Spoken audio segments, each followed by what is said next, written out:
Hi, welcome to CPC TV. We are here with Market Wrap, again, a new episode. This will be the last episode for this year. I'm here with Moe Zulfiqar, and we are going to talk about the 5 things we usually talk. So, Moe. Anurag, thank you so much for inviting me once again. It's been a fun ride over the past, it's been a while. We've been doing it. Yeah. I remember the first show we did in the midst of pandemic, and it was interesting. Absolutely. But we've come a long way, and I hope our viewers are liking what we talk about on the show here. Yeah.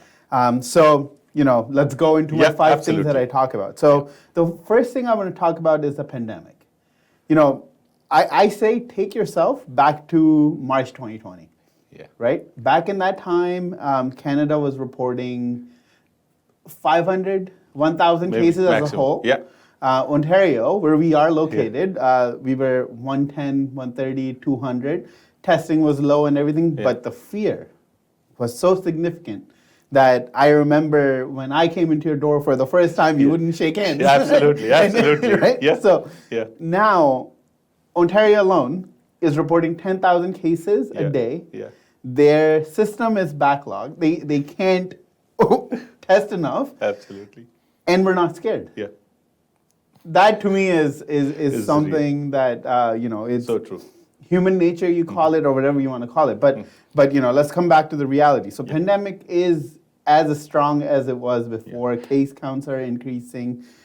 We do have vaccine, but then now we're finding out that the vaccine that we have may not be enough. Yeah, right? Absolutely. So how long does this go on for? Again, we're not doctors, we're not anything of that sort, but it starts to take a toll on your brain. Absolutely. It starts to take a toll on everything you have, right? So how does that work out on the economy?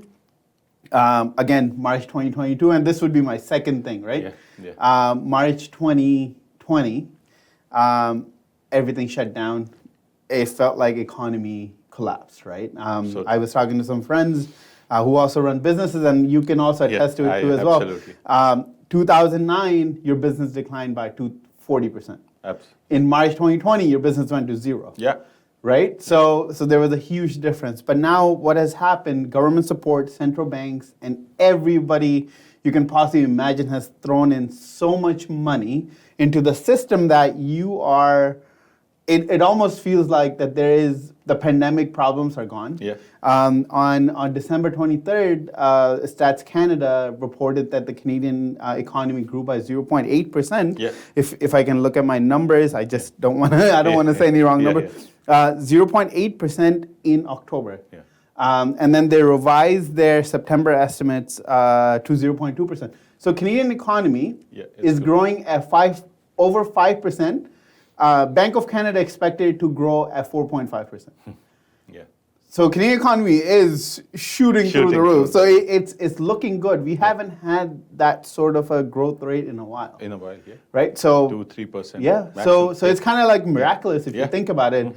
We went from 0 business to growing at a historically significantly high rate. Right? Yeah. So that's interesting.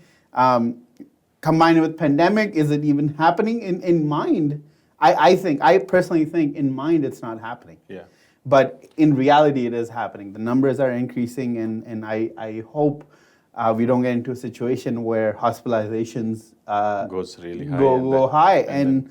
And few months ago, we saw the situation get worse in India. Yeah.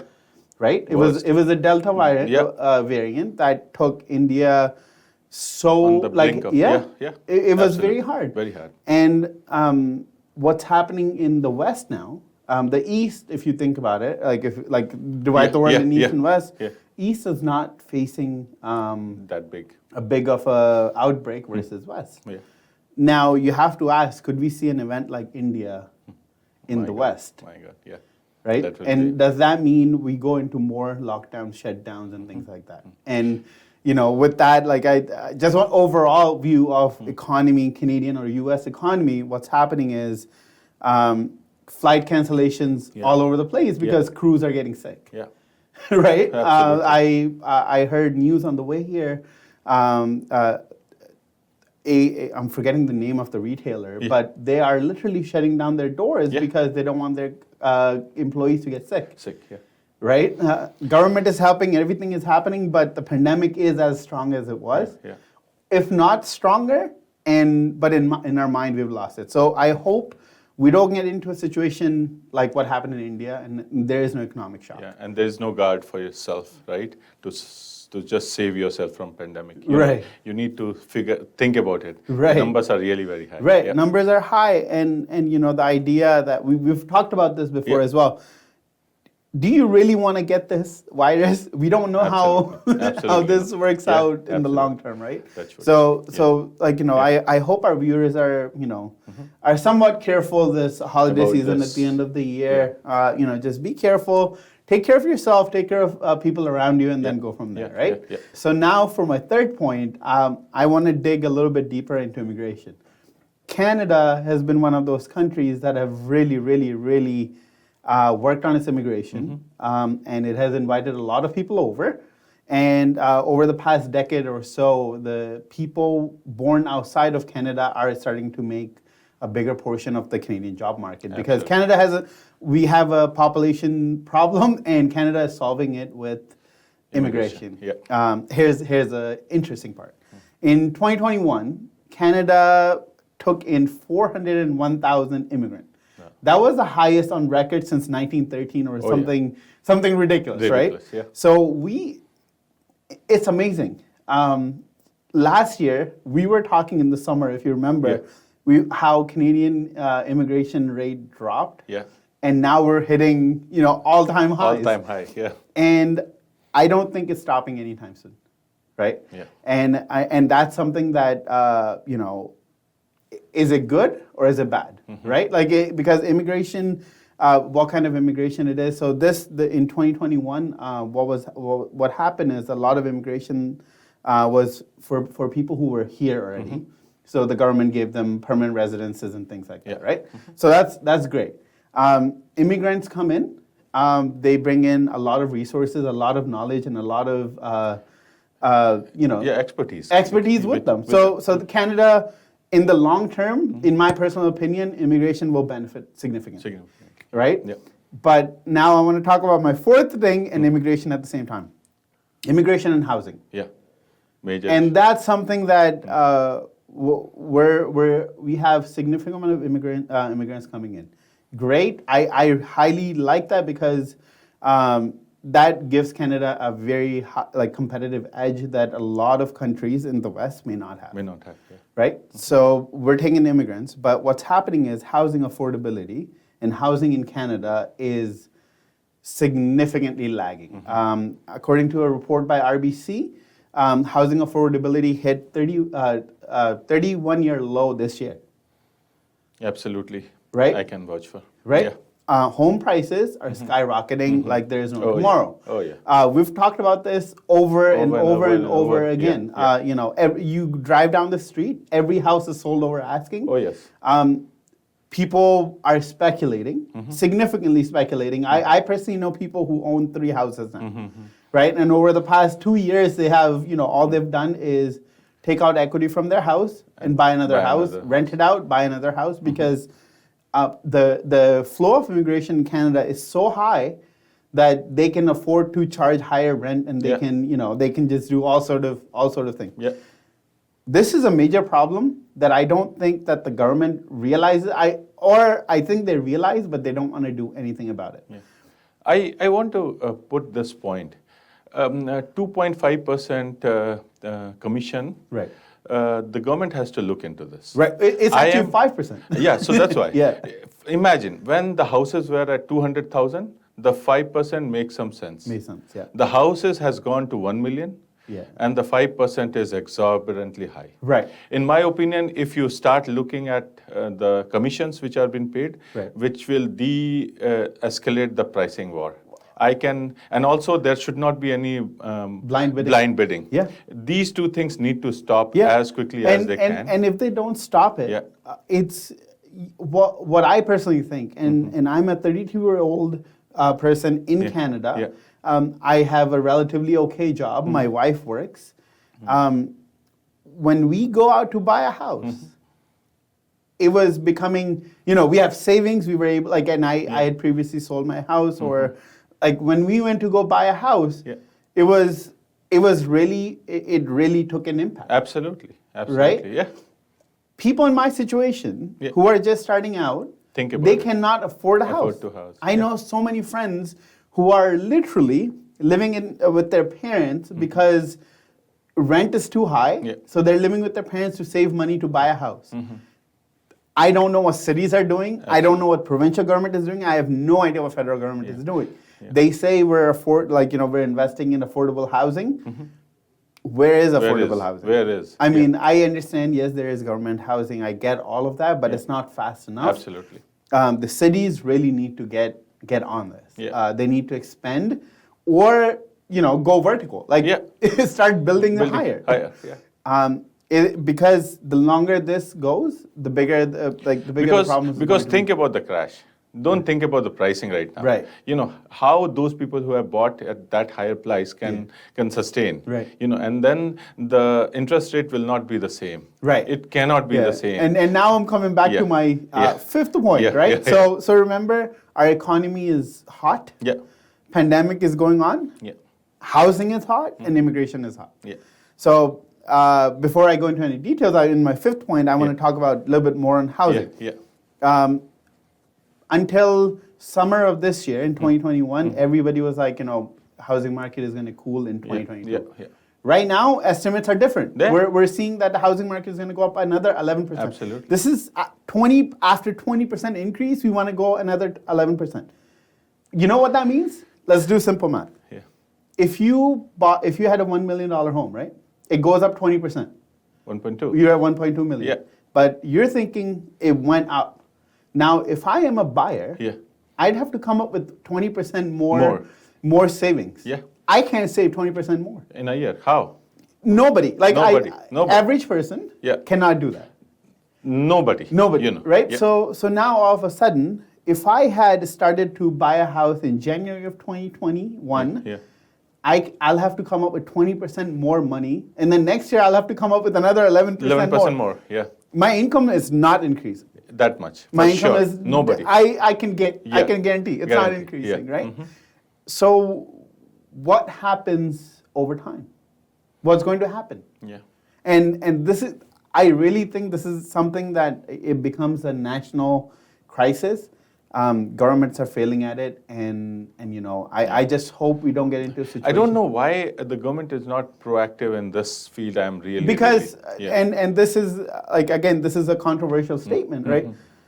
If they go after homeowners who are also the voters.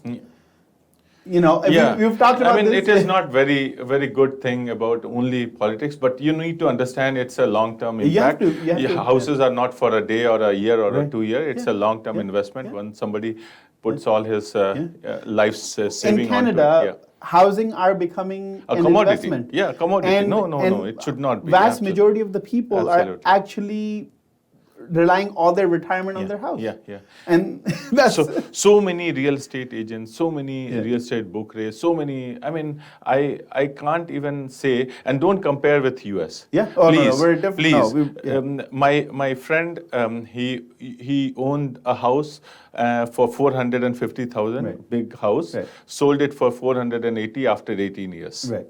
So think about 30,000 of equity appreciation he just got for his house. Right. So I must say that we must think about somebody who is living here should be treated, with good care, because now the new millennium people are coming in the job market. They need house. They need to. I'm telling you. I'm using my example. Yeah. I'm a 32-year-old person with my wife. We both work. Yeah. Oh my God. Right. Think we about both work, it. and our salaries are definitely okay. Okay. Yeah. But still, affordability is hard.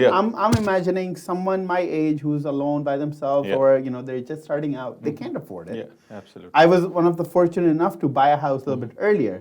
Anybody now, it's very difficult for them. Absolutely. Now let's get into the fifth point. Yeah. Inflation. Yeah. This is something we have touched on. Yeah, very true. We have touched on, and I can proudly say we were right about it. Yeah, absolutely. Central banks in the midst of pandemic, governments in the midst of pandemic, they were printing money like there is no tomorrow. No tomorrow. Yeah. Everybody, it was needed. It was really needed, Absolutely. right? Like it, but There was no other way to come there was out. no. It was really needed, but what they didn't question was how badly it will impact down the road. In the the Band-Aid solution to a gunshot wound is like it's temporary. it's temporary. You have to do longer term things. So what's happening is inflation is shooting through the roof. In the U.S., inflation is at the highest since 1980s. In Canada, inflation is running at about 5%. But these are the prices that the Stats Canada come up with. Like if you for individual, inflation is sometimes looked at differently, right? Like I may buy different things, you may buy different things, right? So inflation is running high. Remember, our economy was running hot, and inflation is running hot. Bank of Canada, until early 2021, was like, inflation is not going to be a problem. It'll be temporary, and it will go away. Where? It hasn't. Where? It hasn't, and Bank of Canada has actually changed its opinion now. Now they're talking about interest rate hikes. Remember the whole situation. Economy shooting, pandemic is in the play. Pandemic hurts sentiment. Economy is hot, central bank raising rates to fight inflation. Housing market is hot. Inflation impacts mortgage rates. Like interest rate. Everything is connected. Absolutely. And you know what? We're getting into a situation. We're going into 2022 in a like a roller coaster that has been going up and it's looking great, but do we get into a situation where we go down? Right? Do we get into a situation where there's a slowdown in 2022? What happens then? Because we've already exhausted all our power, right? Like, do we go negative interest rates? Right? Do we go negative interest rates? What happens? And these are the things like and the idea that inflation is temporary. You would attest to this. Absolutely. Shipping containers. Absolutely. How much does it cost to get? Before this in so let's go before pandemic and now. Okay. It was in 2019 close to 3,500. From where? From China to here, or from from anywhere, Asia to here, roughly from 3,000 to 4,000, maybe 5,000 maximum. Ranging between anywhere in the world. You can't go beyond that. Lower than that always. Today, you can only get it for $20,000 from China. And that's lucky if you are lucky. And when, you don't know. Okay. Cost is different. The timing is the most important. You don't get it. So that has actually impacted hugely on our final product. And this is the thing, right? So as a business owner, you can absorb that cost for so long. How long? That's what I'm saying, right? So, if you are selling, say, chairs, you can afford to sell chairs for a loss for a little bit, but not forever. But not forever, absolutely. Right? And we're getting into that 6-7 months of period where product is not coming in and the prices are still high. You're going to start charging your customer high. Absolutely. You're going to do that, right? So now you're going to do that for next 6 or 7 months. So this transitionary thing is not really ending anytime soon. So we'll see what happens, and inflation is really a problem. Thinking from like personal finance point of view, it impacts your buying power. Absolutely. Like the $100 that you had before buys much less stuff than it used to. Investing point of view, 5% inflation means if you earned a rate of return of 8%, you're now only earning 3% in real terms. In real terms, so inflation is like a silent tax on your money. And now think about this: if you're not making more money through your job or employment or whatever it is, you're actually losing money. Absolutely. Right. So that's something that I think our viewers have to think about. And I personally don't think inflation is going to stay for a very long time. But I have a very strong feeling for the time being it's there, it's going to be bad. Absolutely. Right? And then that sums up my 5 things. And I think what we also should do at this point is talk about what happened in 2021. I've already touched a little bit over the past few minutes, but I'm going to talk about what happened in 2021 and maybe a little bit insights on 2022, what we could be looking forward to, right? So 2021 started off as a year where everybody was happy. So if you remember, March 2020, we shut down. June, we opened up. Later part of 2020, we were happy that things are opening up. Yeah. In early 2021, everybody was happy that this thing is going to be over. We are in a good shape, and the economy is going to go through. Vaccination was here, and everything was good, right? So it worked out. Job numbers, people went back to work. Pandemic calmed down. Economy went through the roof. And now, come to summer 2021, everything that we thought initially got thrown out the window. So, absolutely. But now looking at the housing prices in Canada, housing prices went up 20%. You're looking at the stock market went up a little bit, but not that much. Yeah, absolutely. And the funniest thing that I've heard over the 2021 was I was better off owning a house than my employment. Yeah. Which is ridiculous. But we'll talk about that later. But that's what happened in 2021.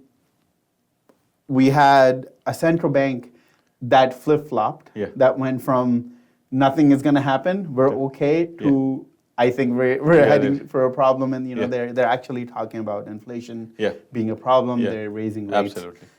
What happens in 2022? Sorry.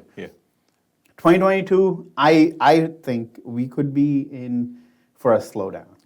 The hangover. I think we're going to be in that phase. We had a great time. I call it the free money.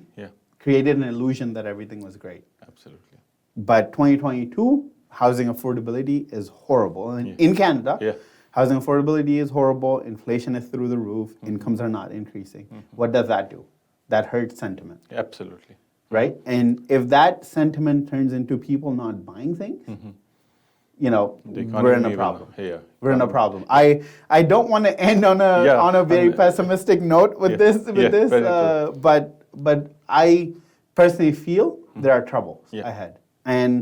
And I want to say this on record that I hope I am so wrong. Absolutely. That by the end of next year, you're telling me that you're wrong, and I'd be more than happy to take that. Absolutely. Me, the same, actually. We don't want to close our year with not so good outlook, but we really want to get this thing out, and we want people to know that please makes us wrong. We want to be wrong. We want to be wrong this time, and we want to make sure that everybody has taken good care of themselves for the pandemic, which is in the midst of pandemic. COVID is really bad now, so please do take care of yourself, and thank you, and see you in New Year. And Happy New Year as well. Happy New Year.